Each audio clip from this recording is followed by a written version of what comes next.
அஸ்ஸலாமு அலைக்கும் வரஹ்மத்துல்லாஹி வபரகாத்துஹு. கணவன் மனைவி என்கின்ற உறவு அன்னை ஆயிஷா நாயகி ரலியல்லாஹு அன்ஹா அவர்கள் அறிவித்தார்கள், உங்களில் மிகச் சிறந்தவர் உங்களின் மனைவியரிடம் சிறந்தவர் என்று நற்சான்று பெற்றவரே, நான் எனது மனைவியரிடத்தில் அந்த நற்சான்றை பெற்றுள்ளேன் என்று நபி ஸல்லல்லாஹு அலைஹி வஸல்லம் அவர்கள் கூறிய இந்த செய்தி திருமிதி என்ற நூலிலே 3895 என்ற எண்ணிலே பதிவு செய்யப்பட்டிருக்கிறது.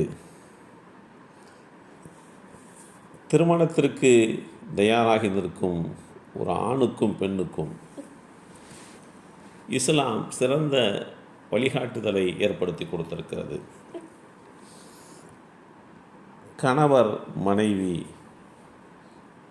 உறவு என்பது மிகவும் உயர்ந்த ஒரு உறவாகும் என்பதை முதலில் புரிந்து கொள்ள கடமைப்பட்டிருக்கிறோம். அல்லாஹ் முதலாக மனிதனுக்காக வேண்டி உருவாக்கிய உறவு கணவர் மனைவி என்கின்ற உறவைத்தான். அல்லாஹ் ஆதம் அலைஹிஸ்ஸலாம் அவர்களை படைத்து அவர்களுக்கு துணையாக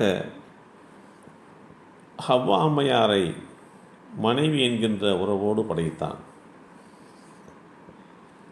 சுவனத்திற்குள் முதலாக நுழைந்த உறவும் அதுதான். மறுமை நாளில் ஜோடியாக நுழைகிற போது முதல் உறவும் கணவர் மனைவி என்கின்ற உறவுதான். அல்லாஹ் குறிப்பிடுகின்றான், ஆதமே, நீரும் உம்முடைய மனைவியும் சொர்க்கத்திலே வசியுங்கள், அங்கே நீங்கள் விரும்பியவாறு தாராளமாக உண்ணுங்கள் என்று கட்டளை பிறப்பித்தார். நாளை மறுமை நாளின் போது நீங்கள் உங்கள் துணையோடு அங்கு மகிழ்விக்கப்படுவீர்கள் என்று குறிப்பிடுகின்றான். அல் குர்ஆன் அத்தியாயம் 43 வசனம் 70 இந்த செய்தி தெளிவுபடுத்தப்பட்டிருக்கிறது. அல்லாஹ் கூறுகின்றான், நீங்கள் அவர்களுக்கு ஆடையாகவும் உங்களுக்கு அவர்கள் ஆடையாகவும் இருக்கின்றனர். அல் குர்ஆன் அத்தியாயம் 2 சூரத்துல் பக்கரா வசனம் 187 இந்த செய்தி தெளிவுபடுத்தப்பட்டிருக்கிறது. மனித சமூக முற்றத்தில் இன்றைக்கு பல்வேறு கருத்து வேறுபாடுகள் இருப்பதை காண முடிகின்றது. அந்த கருத்து வேறுபாடுகளில் இருந்து முற்றிலுமாக கணவரும் மனைவியும் ஒருவருக்கொருவர் விட்டு கொடுத்து மகிழ்ச்சிகரமான வாழ்க்கையை தேர்ந்தெடுத்து கொள்ள வேண்டும். அந்த அடிப்படை விஷயங்களை இஸ்லாம் ஒரு கடமையாகவே சொல்லி தருகின்றது. அந்த கடமை பின்பற்றப்படுகின்ற போது அதற்கு நன்மை கிடைக்கிறது. அந்த கடமைகள் மீறப்படுகின்ற போது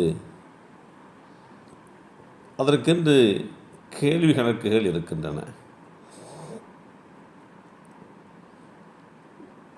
தான் விரும்பியவாறு சுவர்க்கத்திற்குள்ளே நுழைவதற்கு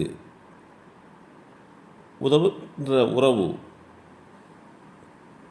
இந்த கணவர் மனைவி என்கின்ற உறவுதான். நபி ஸல்லல்லாஹு அலைஹி வஸல்லம் அவர்கள் கூறினார்கள், அனஸ் இப்னு மாலிக் ரலியல்லாஹு அன்ஹு அவர் அறிவித்தார்கள், ஒரு பெண்மணி அல்லாஹ்வுக்கு செய்ய வேண்டிய கடமைகளை நிறைவேற்றினால் தன்னுடைய கணவருக்கு கீழ்ப்படிந்து நடக்கிறாள், இப்படி நடந்தவள் சொர்க்கத்தின் வாயில்களில் எந்த வாயிலை விரும்புகிறாரோ அதன் வழியே சொர்க்கத்திற்குள்ளே பிரவேசித்து கொள்ளட்டும் என்று குறிப்பிட்ட செய்திகளையும் நபிமொழி தொகுப்புகள் தெளிவுபடுத்துகிறது. மஹ்ஷர் பெருவெளியில் நம்மை படைத்த இரட்சகனுக்கு முன்பாக பதில் சொல்ல வேண்டிய பொறுப்பு இருக்கிறது என்பதைத்தான் இந்த கட்டத்திலே நாம் புரிந்து கொள்வதற்கு கடமைப்பட்டிருக்கிறோம்.